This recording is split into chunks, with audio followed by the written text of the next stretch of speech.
Movie की शुरुआत होती है और हमें एक औरत बीच पे बैठी दिखाई देती है और तभी वो कहती है, तुम दूर चले गए हो इसका मतलब ये नहीं कि तुम मुझसे दूर हो, और जाते जाते तुमने मुझे जो गिफ्ट दिया है वो मुझे बहुत पसंद आया है। तभी हमें दिखता है कि ये औरत प्रेग्नेंट है। आगे हमें एक छोटी लड़की दिखती है जो बीच पे खड़ी होती है, जिसका नाम रेबेका है। उसके साथ उसका दोस्त भी होता है जिसका नाम टॉमी होता है। आगे हमें रेबेका अपने घर पे बेड पे लेटी हुई दिखाई जाती है। अगले दिन जब रेबेका घर पे होती है तभी वहाँ टॉमी आता है और वो दोनों बीच पे खेलने के लिए चले जाते हैं। अगले सीन में हमें वो टॉमी के घर दिखाई जाती है और वहाँ वो सो रही होती है और टॉमी उसके पास बैठा होता है। तभी टॉमी के डैड आते हैं और कहते हैं रेबेका के डैड का कॉल है, पर रेबेका सो रही होती है जिस वजह से वो उसे वहीं पर रुकने को कहते हैं। पर जब उसके डैड चले जाते हैं तो रेबेका उठ जाती है और हमें पता चलता है कि वो लोग झूठ बोल रहे थे। दरअसल वो दोनों एक दूसरे को बहुत प्यार करते हैं और रेबेका के पापा उसे घर पे ना बुलाए इसीलिए उन्होंने झूठ बोला होता है। अगले दिन सुबह वो दोनों हमें साथ सोए हुए दिखाए जाते हैं। वो अपनी साइकिल लेके बीच पे चले जाते हैं। आगे वो दोनों एक स्नेल को देखते हैं और उसी के बारे में सोचते हैं। तभी टॉमी कहता है, ये कितना अकेला है, इसने दुनिया भी नहीं देखी होगी, मैं इसे कल बीच पे ले जाऊंगा। तभी रेबेका कहती है, मैं कल जा रही हूँ यहाँ से, मेरी मॉम की जापान में नई जॉब लगी है, अब मुझे जाना होगा, और चलने लगती है। तभी टॉमी उठ के उसके पास जाता है और उसे किस कर लेता है, पर वो चली जाती है। आगे हमें रेबेका नहाती हुई दिखती है। तभी उसको टॉमी का कॉल आता है और रेबेका उसे कहती है कि हम शाम को 6 बजे जा रहे हैं, तुम आओगे ना। तभी नेटवर्क में प्रॉब्लम आ जाती है और उनका कॉल कट जाता है। आगे हमें रेबेका अपने दादाजी के साथ टॉमी का इंतजार करते दिखती है, पर वो नहीं आता जिस वजह से वो वहाँ से चले जाते हैं। आगे हमें 12 साल बाद की स्टोरी दिखाई जाती है। रेबेका टोक्यो से वापस अपने घर आती है। फिर वो टॉम की मॉम से जाके मिलती है और उनसे टॉमी के बारे में पूछती है। तभी उसे पता चलता है कि टॉमी अब यहाँ नहीं रहता, और वो उनसे उसका पता ले लेती है। आगे वो उस पते पे जाती है और जब वो घर के अंदर जाती है तो वहाँ उसे एक लड़की दिखती है जिसका नाम रोज होता है। तभी पीछे से आवाज आती है, तुम कौन हो, और वहाँ टॉमी होता है और वो दोनों एक दूसरे को पहचान लेते हैं। आगे वो दोनों जब एक दूसरे से बात कर रहे होते हैं तभी रोज भी वहाँ होती है, जो उन्हें देख के वहाँ से चली जाती है। फिर रेबेका भी वहाँ से चली जाती है। अगले दिन टॉमी हमें रेबेका के घर के बाहर खड़ा हुआ दिखता है। तभी वहाँ रेबेका आती है और वो दोनों बीच पे चले जाते हैं, और जब वो बीच पे पहुँचते हैं तो रोज कहती है कि वो लड़की कौन थी। तभी टॉमी कहता है कि मैं उसे नहीं जानता, हम कल पहली बार मिले थे, और तभी वो अपने कपड़े उतार के बीच पे नहाने के लिए चला जाता है। आगे वो दोनों जब साथ में डिनर कर रहे होते हैं तभी टॉमी उसे अपने बचपन वाला स्नेल दिखाता है और कहता है कि तुम्हारे जाने के 1 साल बाद ये मर गया और मैंने इसे अभी तक संभाल के रखा है। और फिर वो दोनों बातों ही बातों में रोमांटिक हो जाते हैं और फिर इंटीमेट होते हैं। आगे वो दोनों हमें बीच पे साथ में दिखाई देते हैं। तभी टॉमी कहता है कि मैं 2 दिन के लिए बाहर जा रहा हूँ। तभी रेबेका कहती है कि मैं भी तुम्हारे साथ चलूंगी, पर टॉमी मना कर देता है। फिर जब वो टॉमी के घर होते हैं तो टॉमी कहता है, मैंने एक कंपनी को अपने जेनेटिक सैंपल दिए हैं जिनका कहना है कि मैं मरने के बाद फिर से जिंदा हो सकता हूँ। फिर टॉमी उसे अपने पाले हुए कॉकरोचेस दिखाता है और वो दोनों साथ में उन्हें केला खिलाते हैं। अगले दिन वो दोनों उस काम के लिए घर से निकल जाते हैं। जब वो आगे जाते हैं तभी रेबेका कहती है, मुझे वॉशरूम जाना है, और टॉमी अपनी कार को सड़क के साइड में रोक लेता है। जब रेबेका कार से उतर के जा रही होती है तभी उसे पीछे से आवाज आती है। फिर वो कार में आके बैठ जाती है। तभी हमें दिखता है कि सामने टॉमी की लाश पड़ी है। दरअसल कार से उतरते ही टॉमी की एक कार से टक्कर हो गई थी जिस वजह से उसकी मौत हो गई।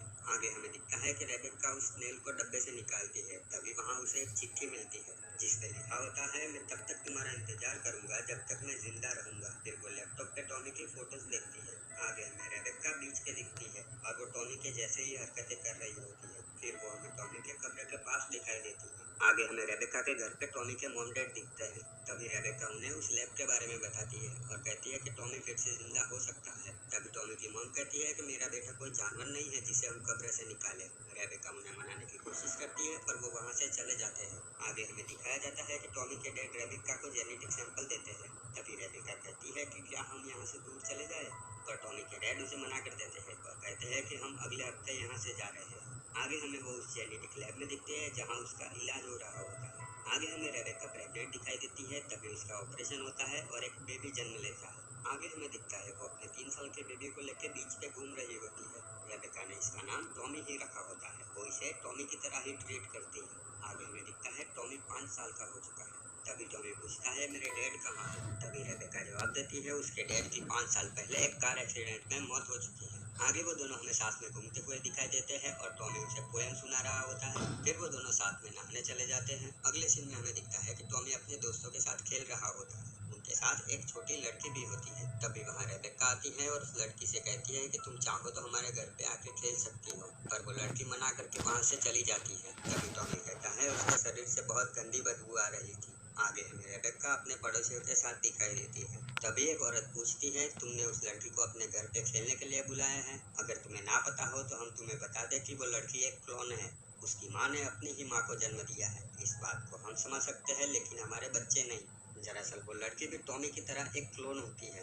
अगले दिन टॉमी का बर्थडे होता है, पर बर्थडे पार्टी में सब लोग आने से मना कर देते हैं क्योंकि उसकी दोस्ती उस लड़की से होती है, जिस वजह से टॉमी दुखी हो जाता है। फिर रेबेक्का उसे लेकर बीच पे जाती है। तभी टॉमी कहता है कि मैंने सोचा था ये वैसी ही है। फिर जब टॉमी खेल रहा होता है तब उसे वहाँ एक स्नेल दिखता है और वो अपनी मॉम से पूछता है कि क्या हम इसे घर ले जा सकते हैं? तभी रेबेक्का कहती है, कौन सा घर? यही तो हमारा घर है। अगले दिन जब वो साथ में बैठे होते हैं तभी वहाँ एक छोटा लड़का आता है और कहता है, मैं तुम्हारा पड़ोसी हूँ। और टॉमी को एक नया दोस्त मिल जाता है। अगले दिन जब वो साथ में खेल रहे होते हैं तभी वो रेबेक्का के ऊपर चढ़ जाता है और कहता है, मैं जो चाहूँ वो अब आपके साथ कर सकता हूँ।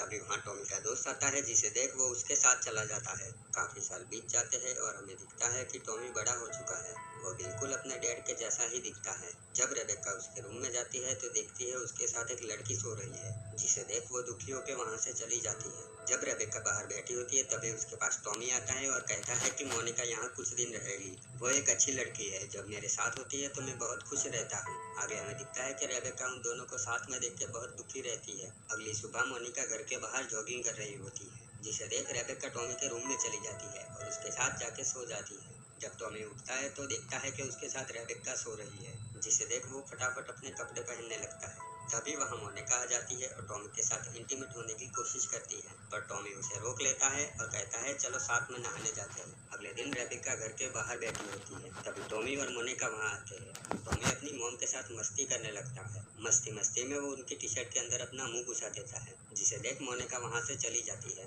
फिर टॉमी भी वहाँ से चला जाता है। अगले दिन जब वो बीच से घर वापस आते हैं तो उन्हें वहाँ एक औरत दिखती है। तभी टॉमी पूछता है, ये कौन है मॉम? पर वो कुछ नहीं कहती और वहाँ से चली जाती है। दरअसल ये उसकी दादी माँ होती है, जो फर्स्ट वाले टॉमी की मॉम होती है। फिर वो रात को उठ के अपनी मॉम के रूम में जाता है और पूछता है वो औरत कौन थी, पर वो कुछ नहीं बताती। अगली सुबह जब वो साथ में नाश्ता कर रहे होते हैं तभी टॉमी गुस्सा हो जाता है और सभी चीजें तोड़ने फोड़ने लगता है और कहता है, मैं जानता हूँ उस औरत को। फिर हमें दिखता है कि आगे वो खुद को बाथरूम में बंद कर देता है। फिर जब वो बाहर आता है तो देखता है मोनिका वहाँ से जा रही है। फिर वो अपनी मॉम के रूम में जाता है। तभी रेबेक्का उसे अपने डैड का लैपटॉप देती है, जिसमें वो अपने डैड की फोटोज और वीडियोस देखता है। अब टॉमी को सारी बातें पता चल चुकी है, जिस वजह से वो गुस्सा हो जाता है और अपनी मॉम का गला पकड़ के उसे बेड पे फेंक देता है। वो बहुत गुस्सा होता है और उन दोनों के बीच में बहस होती है और आखिर में वो दोनों इंटीमेट होते हैं। उसी दिन शाम को टॉमी घर छोड़ के चला जाता है और रेबेक्का भी उसे रोकने की कोशिश नहीं करती, क्योंकि उन दोनों को पता चल चुका है कि अब इस बात का कोई मतलब नहीं है और इस मूवी का अंत यही हो जाता है। इस मूवी का नाम वंब है, जो 2010 में रिलीज हुई थी।